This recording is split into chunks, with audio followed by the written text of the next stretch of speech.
Son dövrlərdə neftin qiymətinin 40 dollardan da aşağı düşməsi neft ixrac edən ölkələrin ciddi narahatlığı ilə üzləşib. Büdcənin böyük hissəsini neftdən formalaşdıran Azərbaycan üçün də bunun təsirsiz ötüşməyəcəyi bildirilir. Neftdən asıllığın qarşısını almaq üçün isə yeganə çıxış yolu var. Qeyri-neft sektorunu inkişaf etdirməkdir. Mövzunu İlkin Kərimov davam etdirir.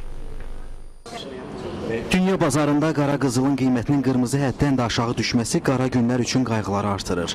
Azərbaycanın dövlət büdcəsində neftin bir bareli 50 dollardan hesablanıb. Ən bədbin ssenariydə 40 dollardan düşünülüb. Amma indi Brent markalı neft 37, Azeri Light 35 dollara düşüb. Bazarda təklif də tələbatdan çox, üstəlik bir barel neftin əldə edilməsi üçün təxminən 15 dollar vəsait sərf olunur.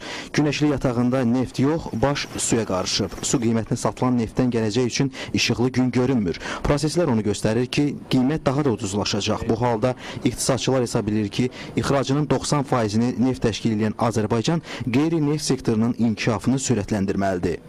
Elə sahələr yaranmalıdır ki, onlar neftə alternativ olsun. Yəni bizim ixracımızın yeni bir potensialı yaratmaq lazımdır ki, özdə elə bir sahələr olsun ki, müasir sahələr. Hansılarla ki, doğrudan da dünya bazarına çıxmaq olsun.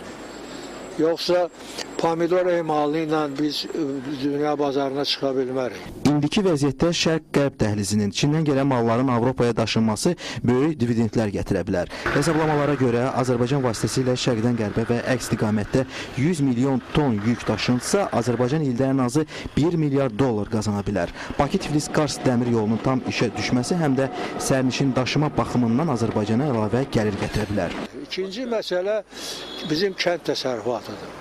Kənd təsərrüfatı demək olar ki, bərbad haldadır bugünkü gündə. Potensial çoxdur. Azərbaycanda o qədər imkan var ki, hətta neftdən də artıq biz pul qazana bilərik. Qeyri-neft sektoruna diqqətin artılacağı gözlənilir. Bu il büdcə daxil olmalarında qeyri-neft sektorunun xüsusi çəkisi artıq 65% səviyyəsində gözlənilir. Gələn isə onun payı 71%-ə dək artırılacaq. Yalnız prioritet təşkil edən və artıq icrasına başlanan layihələr tamamlanacaq. Hökumət qənaət proqramını işə salır. Bu arada SOCAR maliyyə dayanıqlığını saxlamaq məqsədi ilə bəzi xərclərini azaldıb. Hökumətin büdcəyə yenidən baxmaq planı isə yoxdur.